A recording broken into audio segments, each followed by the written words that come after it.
اعوذ باللہ من الشیطان الرجیم بسم اللہ الرحمن الرحیم السلام علیکم ورحمۃ اللہ وبرکاتہ۔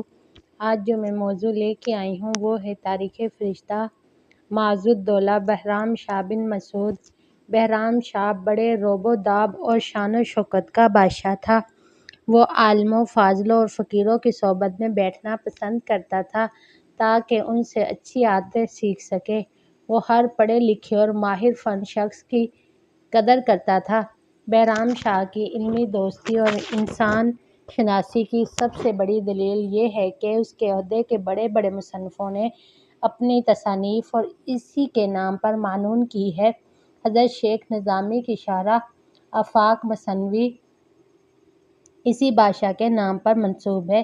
اس عہد کے ایک مشہور شاعر سید حسن غزنوی نے بہرام کے جلوس کی تہنیت میں ایک قصیدہ لکھا جس کا مطلع یہ ہے: منادی برآمد زفت آسمان کہ بہرام شاہ است شاہ زماں۔ یہ قصیدہ سید حسن غزنوی نے سنچر کی خدمت میں پیش کیا۔ مشہور ہندی کتاب کلیلہ دمنہ کا ترجمہ فارسی میں پہلی بار بہرام کے زمانے میں ہوا اور اسی کے نام سے منسوب کیا گیا۔ کلیلہ ومنہ کی بابت یہ کہا جاتا ہے کہ ہندوستان کے راجا نے یہ کتاب اور بساط شطرنج اور اس کے مہر نوشیروہ عادل کی خدمت میں بطور تحفے کے ارسال کیے۔ حکیم بزرگ جمہر نے بڑی محنت اور کاوش سے اس کتاب کا ہندی سے فارسی میں ترجمہ کیا۔ نیز بساط شطرنج پر مہروں کو جمانے اور ان کی چال پر بہت غور و فکر کر کے شطرنج کھیلنے کا طریقہ معلوم کیا۔ شطرنج کی حقیقت سے واقف ہو کر بزرگ جمہر نے ہندوستان کے قاصد سے یہ کھیل کھیلا۔ پہلی مرتبہ تو بازی قائم رہی، البتہ دوسری بار بزرگ جمہر نے ہندوستان کے قاصد کو مات دے دی۔ بزرگ جمہر نے اس کھیل کے مقابلے پر چوسر ایجاد کی اور نوشیروہ کی طرف سے اسے ہندوستان کے راجا کی خدمت میں بطور تحفہ ارسال کیا۔ ہندوستان کے باشندے اس کھیل کی حقیقت سے آگاہ نہ ہو سکے اور آخر کار مجبور ہو کر ہندوستانی عالموں نے اجمی قاصد سے اس کے بارے میں معلومات حاصل کی۔ مورخین بیان کرتے ہیں کہ شطرنج اور چوسر کی نوعیت حقیقت پر غور کرنے سے ہندوستانی اور اجمیوں کے عقیدے کے بارے میں معلومات حاصل ہوتی ہے۔ شطرنج کی ایجاد سے ہندوستان کا منشا یہ ہے کہ دنیا کی تمام نیکیوں اور برائیوں کا انحصار انسان پر ہی ہے اور یہاں کے سب کام اسی کی کوششوں کے مرہون منت میں ہیں۔ دنیاوی کاموں کے سلسلے میں تقدیر یا قضاء قدر کو کوئی دخل نہیں ہے۔ مختلف امور مثلاً تحصیل علم، ترقی درجات وغیرہ کے سلسلے میں انسان جیسی کوشش کرے گا ویسا ہی اس کا نتیجہ ہوگا۔ انسان کی دنیاوی زندگی کا آسمانی تاثرات اور ستاروں کی گردش وغیرہ سے کوئی تعلق نہیں۔ چونکہ ہندوستانیوں کا یہ عقیدہ اجمیوں کے عقیدے کے خلاف ہے، اس لیے بزرگ جمہر نے چوسر ایجاد کر کے ہندوستانی عالموں کے پاس بھیجا۔ چوسر کھیلنے کے طریقے میں اس حقیقت کی طرف اشارہ پایا جاتا ہے کہ انسان کی ذاتی کوشش کو دنیاوی امور کے سلسلے میں کوئی دخل نہیں ہے، بلکہ دنیا کا ہر کام دست قضاء قدر کا محتاج ہے۔ ہر کام میں اگر تدبیر تقدیر کے موافق ہوتی تو کام بنتا ہے، ورنہ انسان کو اپنی کوششوں میں ناکامی ہوتی ہے۔ نرد کے تختے کی ہیئت آسمان سے مشابہ ہے۔ پانچواں نقطوں سے مراد سیارے ہیں۔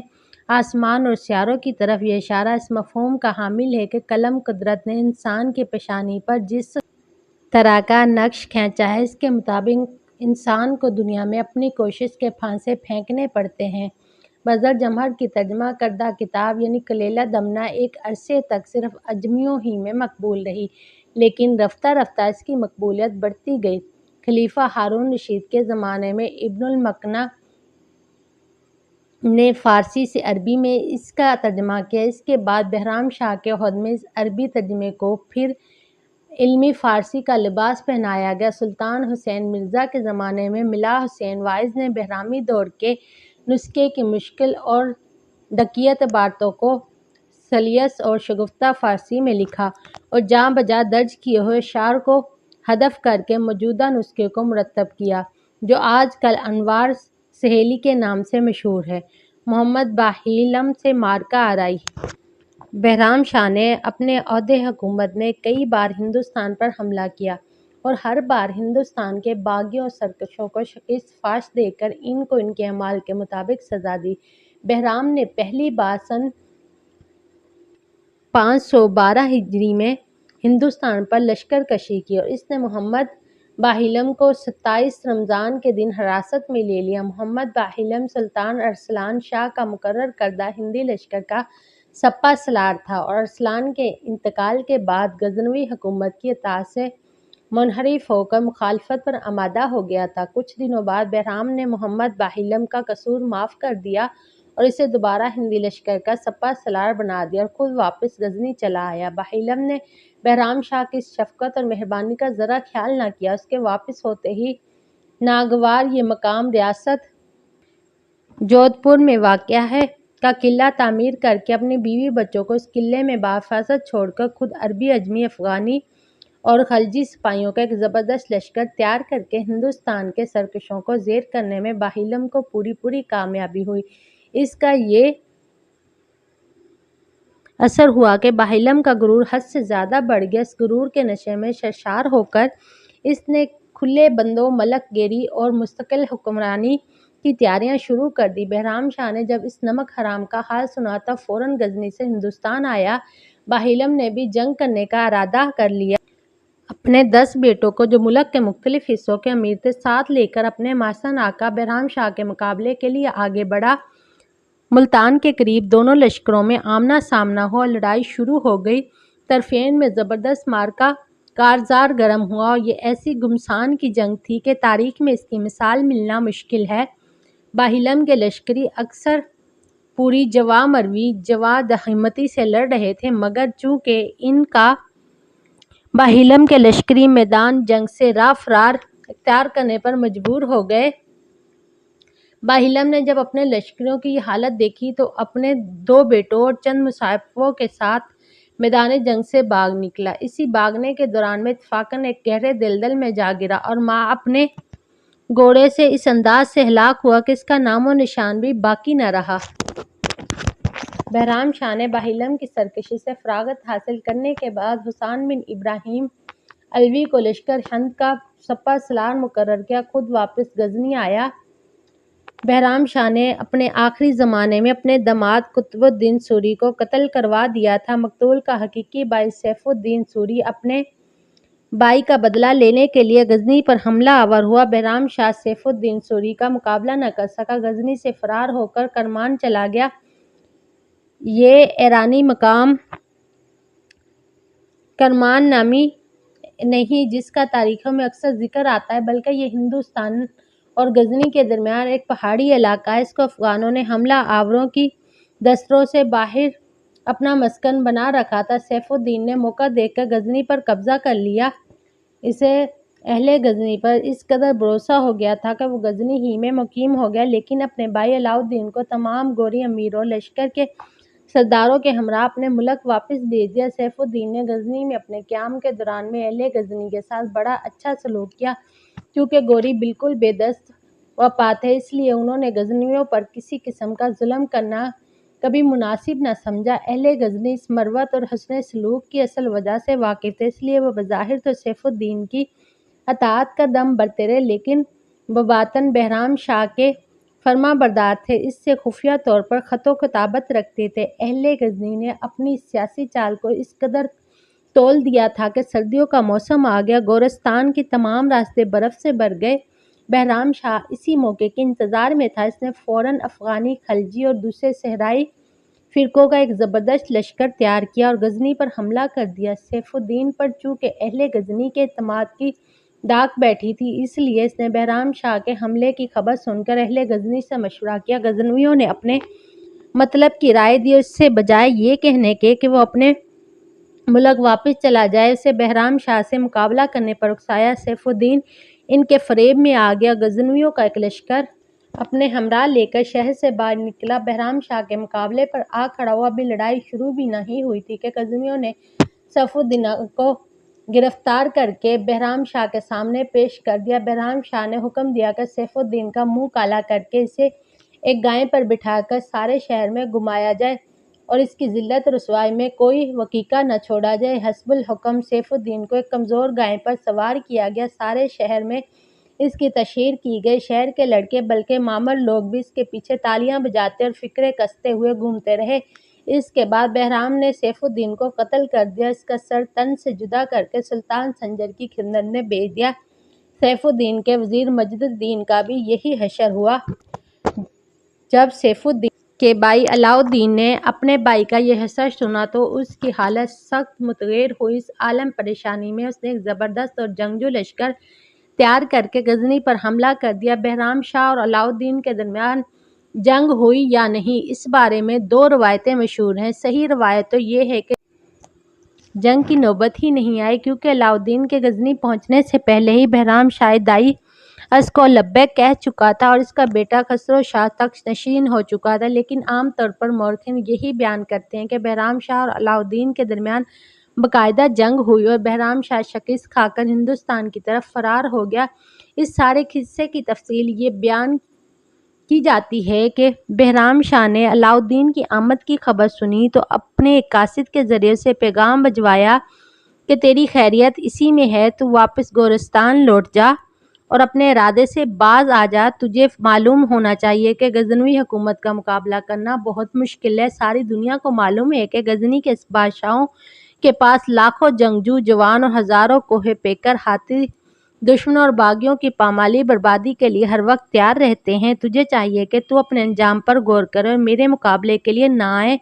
کہیں ایسا نہ ہو کہ تیری عاقبت تاندیشی کے ہاتھوں دنیا میں خاندان غور کا کوئی نام لیوا بھی باقی نہ رہے۔ علاء الدین نے بہرام شاہ کا یہ پیغام سن کر اس کے قاصد سے کہا، بہرام سے جا کر یہ کہہ دے جو سلوک اس نے ایک شہزادے سیف الدین کے ساتھ کیا ہے وہ بذات خود غزنی کی بربادی اور تباہی کی ایک دلیل ہے۔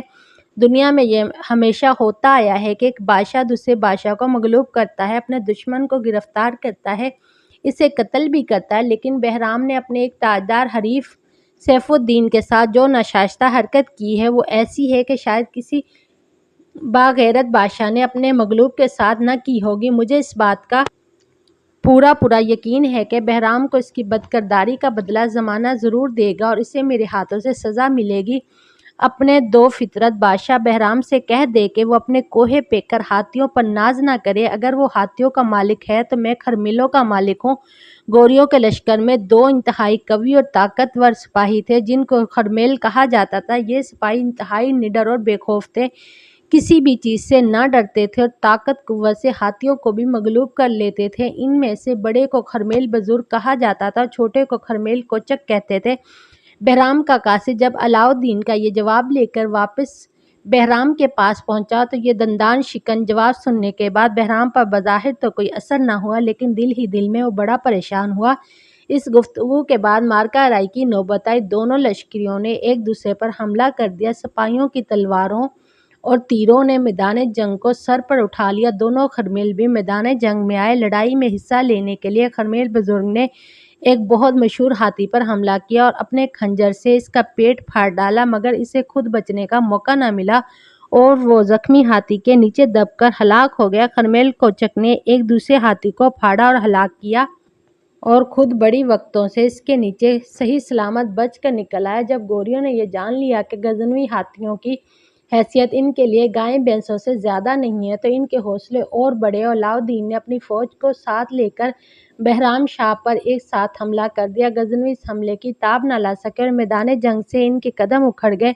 بہرام شاہ کا جو ان اور بہادر بیٹا دوست شاہ جو لشکر کا سردار تھا گوریوں کے ہاتھوں مارا گیا۔ اپنے جوان بیٹے کا یہ حشر دیکھ کر بہرام انتہائی بددل ہو گیا اور اس عظیم حادثے اور اس کی ہمتوں کو پست کر دیا۔ غزنوی لشکریوں نے ایک کے میدان جنگ سے بھاگنا شروع کر دیا۔ بہرام شاہ لشکر کی اس ابتری اور بیٹے کی موت کی وجہ سے پریشان ہو کر ہندوستان کی طرف بھاگ نکلا۔ اس طرح گوری کامیاب کامران ہوئے۔ اس واقعے کے چند روز بہرام شاہ معتدل صدمات کی تاب نہ لا کر چل بسا۔ اس کا عہد حکومت 35 سال ہے۔ اس کی وفات صحیح ترین سال سن 847 ہجری ہے۔